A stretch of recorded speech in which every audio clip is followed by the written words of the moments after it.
नमस्ते। मोदी जी विदेश गए और विदेश से आते ही उनको अपनों की याद आ गई। हालांकि अपने वो मणिपुर अभी अपने में नहीं आए हैं, एनडीए के अपनों की मैं बात कर रहा हूं। कल मोदी जी एनडीए की मीटिंग बुलाए।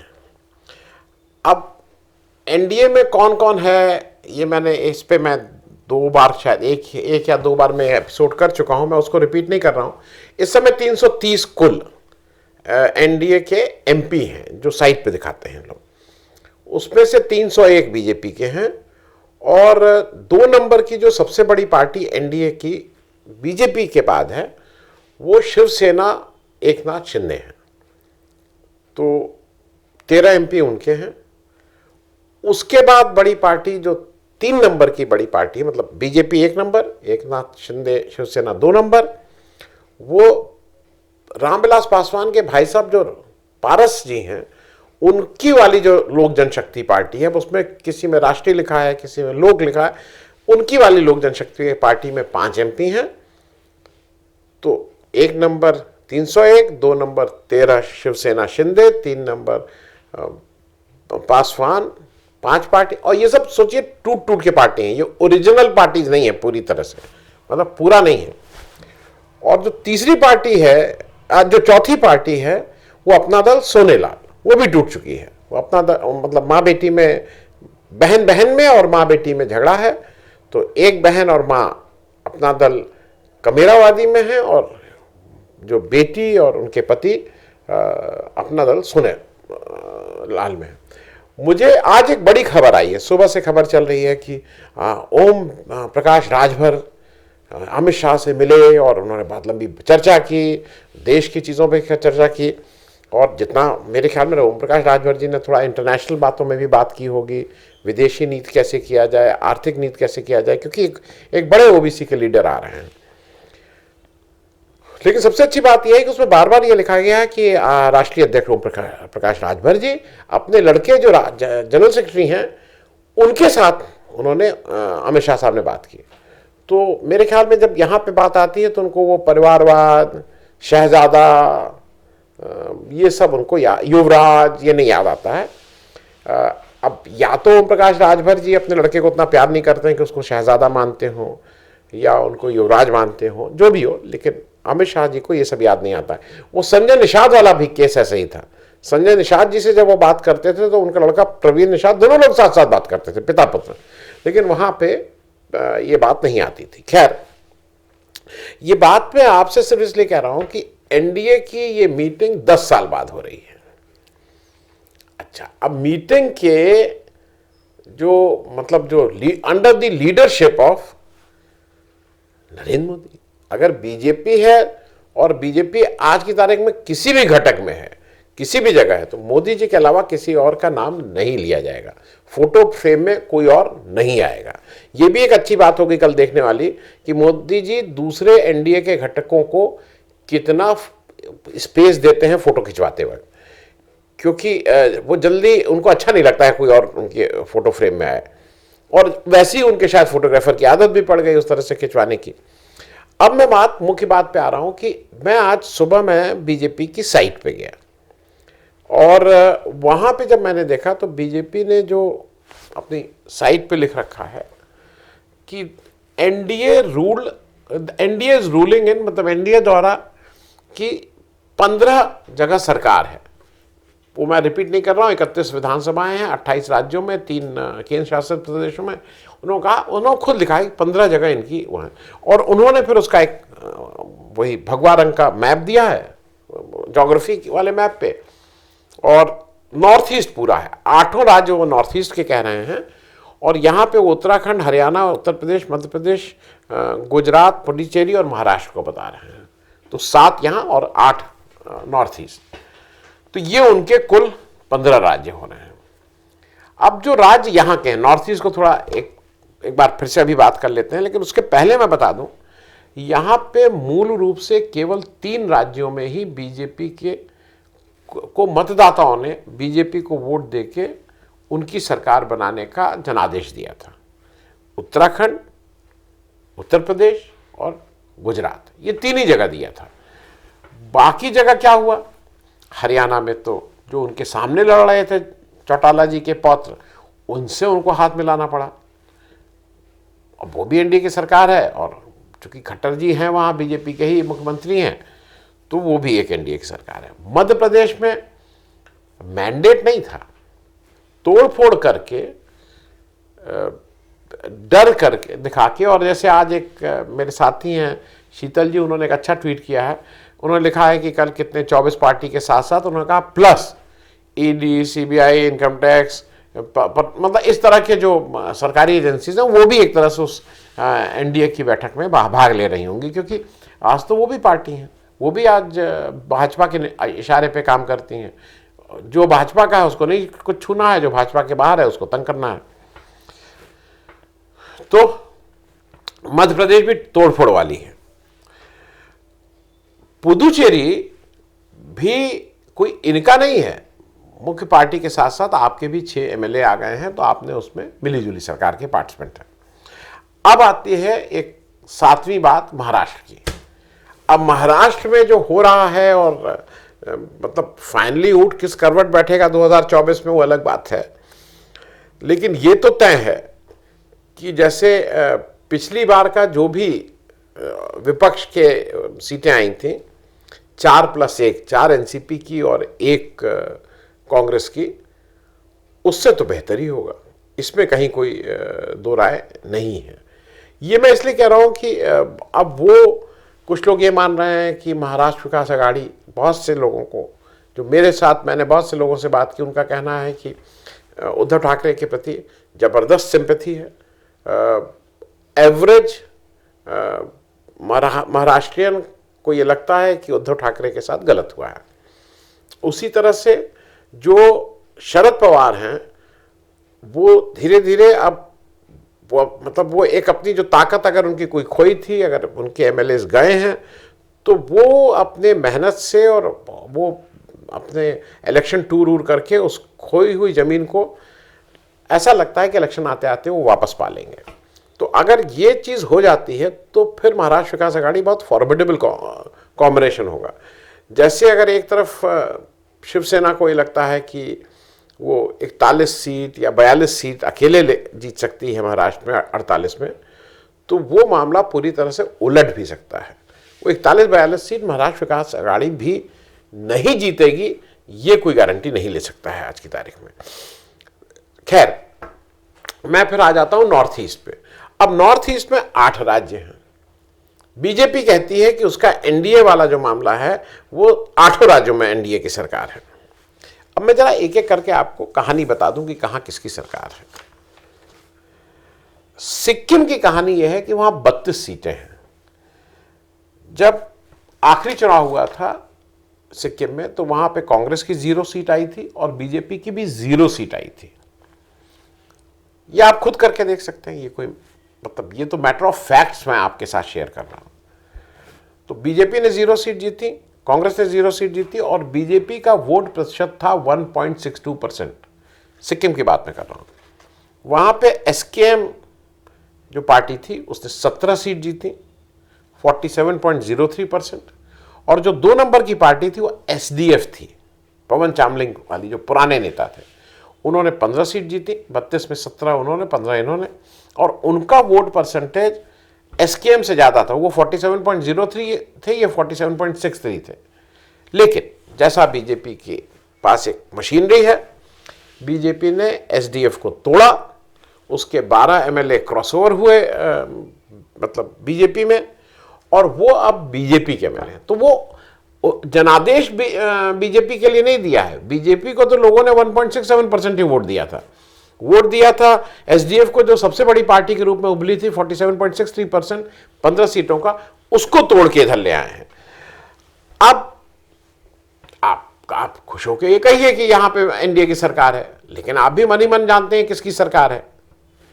भाई कल के दिन आप मतलब ये आपकी तो सरकार नहीं है ना, आप तोड़ ताड़ के लाए हैं इधर उधर, आपको मैंडेट भी नहीं मिला है। और वहां पे जो एक एमपी हैं वो एसकेएम के हैं, आपके बीजेपी के नहीं है। अब आ जाइए मेघालय। ये सब इंटरेस्टिंग मैं इसलिए आपको बता रहा हूं कि एक जो बाहर नैरेटिव है ना कि पूरा नॉर्थ ईस्ट पे कब्जा हो गया, पूरा नॉर्थ। मेघालय 60 सीटें हैं, बीजेपी के वहां केवल 2 सीट्स हैं। आउट ऑफ 60 केवल 2 सीट है।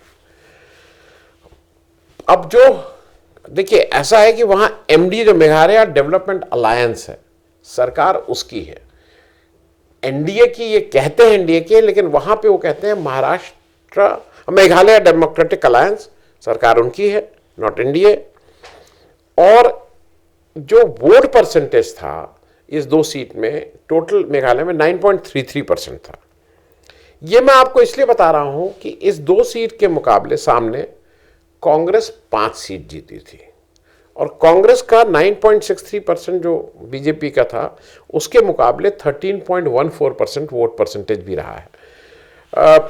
आप ग्राउंड पे कुछ भी कर लीजिए, ज़्यादा लोगों ने कांग्रेस को वोट दिया था, कम लोगों ने बीजेपी को दिया था, लेकिन चूंकि बीजेपी केंद्र में बैठी है और वहाँ पे वो सारे रिसोर्सेज पे वो कंट्रोल करती है, इसलिए मेघालय में जो भी सरकार आएगी उसको उनके साथ जाना होगा।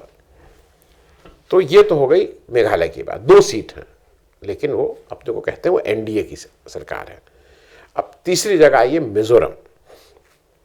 मिजोरम में 40 सीटें हैं। जो मिजो नेशनल फ्रंट है उसको 27 सीटें मिली, 27 सीटें मिली, क्लियर मेजॉरिटी। बीजेपी को 1 सीट मिली, 1,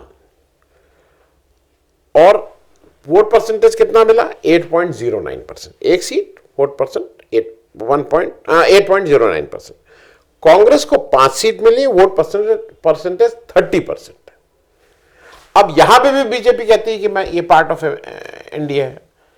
अब इसको तो कोई रोक नहीं सकता है ना, अगर आप कहिए कि मैं पार्ट ऑफ एनडीए हूं। एमएनएफ क्या करेगा, जो वहां पे बैठा हुआ है, केंद्र को सारा पैसा रिलीज करना है, सारा कुछ केंद्र के पास शक्ति है, तो वो जिसको कहते हैं झक मार के वहां के चीफ मिनिस्टर को कहना होगा हाँ भैया तुम भी हो। लेकिन once originally 0 seat in Sikkim, 1 seat in Mizoram and 2 seats in Meghalaya. ये कहानी है मेघालय के 3 राज्यों की। जो बाकी 5 राज्य हैं, अरुणाचल, असम, मणिपुर, त्रिपुरा और नागालैंड, उसमें हाँ यस, अरुणाचल में बिल्कुल क्लियर मेजॉरिटी है, त्रिपुरा में क्लियर मेजॉरिटी है, मणिपुर में क्लियर मेजॉरिटी है, और असम में मिलीजुली सरकार है, क्लियर मेजॉरिटी नहीं है।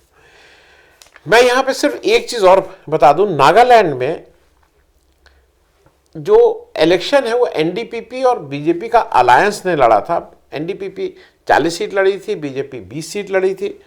और यह भी एक ऐसी स्टेट है नागालैंड कि पिछली वाले जो विधानसभा थी वहाँ 0 ऑपोजिशन एमपी थे, एमएलए थे, माफ कीजिएगा, सारे 60 एमएलए रूलिंग कॉलिशन में थे। तो वो एक अजीब सा वो है। लेकिन इसको ये समझ लीजिए कि नागालैंड के पूरे नागालैंड पे आज केंद्र सरकार की, या हम मतलब भारत सरकार की, केंद्र सरकार की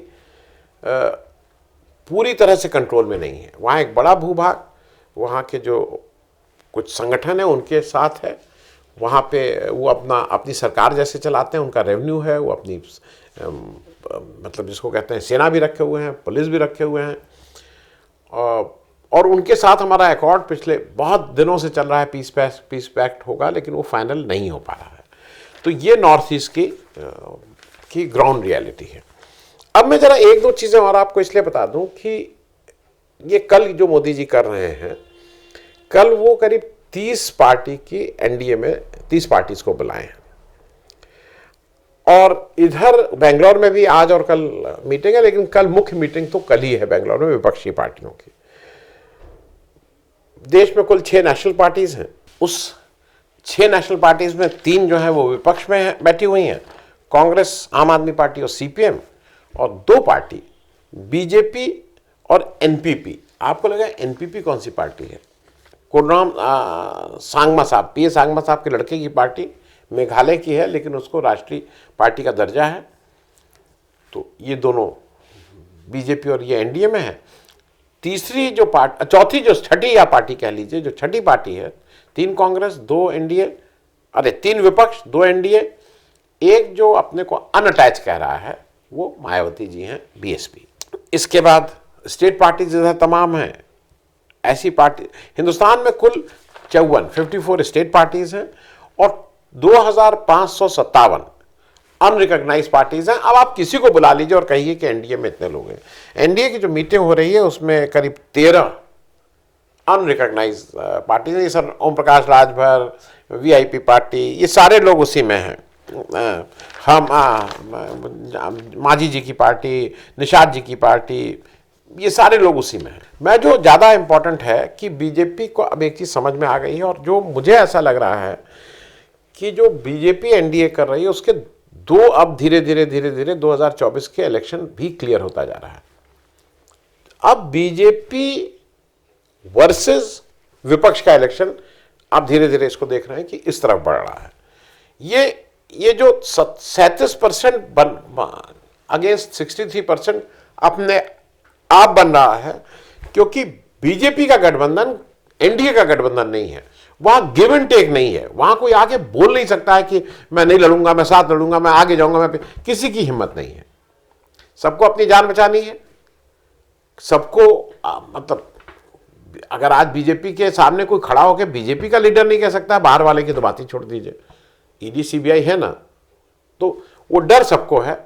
तो वहां कोई गठबंधन की बात नहीं होगी। विपक्ष में बात होगी, बहुत हार्ड बार्गेनिंग होगी। कुछ लोग गुस्सा होंगे, कुछ लोग बाहर जाएंगे, फिर अंदर आएंगे, फिर मनाया जाएगा, तो कुछ लोग कुछ स्टेटमेंट देंगे। ये सब होता रहेगा, जो होना भी चाहिए, क्योंकि बीजेपी गठबंधन क्या करेगी भाई? जैसे मिजोरम में एमएनएफ का एमपी है, किस क्या गठबंधन आपका? तो मेरा कहना है कि वहां पे कोई सीट की बात नहीं होनी है। मोदी जी आएंगे, मोदी जी ही सबसे बड़े लीडर हैं। मोदी जी को एनडीए का भी लीडर बनाया गया है, और मोदी जी आएंगे, अपने मन की बात करेंगे। दूसरे के मन में क्या है इसको तो उन्होंने सुनते ही नहीं है। और वहाँ वो ओम प्रकाश राजभर कोई पार्टी आ गई और इससे हो गया, उसके देखिए उसके ग्राउंड पे भी बहुत डायनेमिक्स है। अब मैं एक चीज़ ओम प्रकाश राजभर की पार्टी का बता दूं आपको। गाजीपुर और आजमगढ़ में अच्छा लड़े, और ऐसा कहा गया उस समय कि ओम प्रकाश राजभर के कारण वह हुआ। इसमें काफ़ी कुछ सच्चाई भी है। लेकिन आजमगढ़ शुरू से समाजवादियों का भी गढ़ रहा है और कम्युनिस्ट नेताओं का भी गढ़ रहा है। ये पहले से, आज से नहीं है, स्वतंत्रता के बाद से है। और दूसरी बात, जब ओम प्रकाश राजभर विपक्ष के साथ लड़ रहे होते हैं बीजेपी के सामने, तो मुस्लिम भी उनके साथ इकट्ठा होता है। लेकिन आज ओम प्रकाश राजभर अगर बीजेपी के साथ लड़ेंगे, हाँ ठीक है, उनकी 1 सीट होगी, 2 सीट होगी, और वो ऐसा नहीं है कि वो वॉकओवर हो जाएगा। एक इंपॉर्टेंट बात और हो गई है, मुख्तार अंसारी, जिसको एक तरह से बीजेपी ने घोषित कर दिया है कि भाई मुख्तार अंसारी तो बीजेपी के सबसे बड़े शत्रु हैं। मुख्तार अंसारी के मतलब जेल में तो हैं ही, उनके भाई की वो भी चली गई, सदस्यता भी चली गई है, सांसदी। उनके घर कितने गिराए गए हैं बुलडोजर से, वो आप जानते ही हैं। लेकिन वक्त का तकाजा देखिए, इनके लड़के जो मुख्तार अंसारी के अब्बास अंसारी हैं, वो ओम प्रकाश राजभर देव की एसपी में है। अब उनका क्या होगा ये देखने वाली बात हो गई। उनको बीजेपी पचा लेगी या उनका कुछ और होगा, ये आने वाला समय बताएगा। क्योंकि हम सब लोगों को ऐसा लगता है, मूल कारण जो कल की मीटिंग एनडीए हो रही है उसका जो ड्राइविंग फोर्स है वो ये है कि ये विपक्ष बहुत ज़्यादा, जिसको कहते हैं ना, बहुत ज़्यादा जो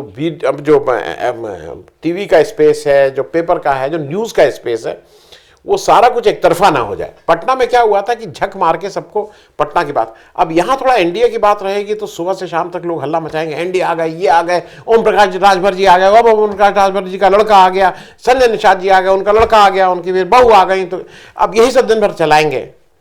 तो थोड़ा तो विपक्ष को जो फुटेज मिलना था उस फुटेज में थोड़ी कमी या थोड़ी रोक तो लगेगी। मुझे ऐसा लगता है कि ये इसके सामने और कुछ नहीं है। और दूसरा एक चीज़ और समझिए, मोदी जी किसको कहेंगे कि तुम्हारे पास वोट है? मोदी जी के अलावा तो वोट अब इस देश में किसी और के पास है नहीं, जैसा उन लोग सार्वजनिक रूप से कई बार कह चुके हैं। तो एनडीए की मीटिंग एक खाना पूर्ति है, और इसलिए है कि एक लोगों को कुछ मिले बातचीत करने के लिए, टीवी वालों को कुछ मसाला मिल जाएगा, भाई एनडीए में भी कुछ हो रहा है। लेकिन जो असली मामला है वो बेंगलोर में डिसाइड हो रहा है, और अगर बेंगलोर में विपक्ष ठीक से अपनी एका कायम कर लेता है तो वो ज़रूर एनडीए के लिए एक बड़ा चैलेंज होगा। Thank you so much. धन्यवाद।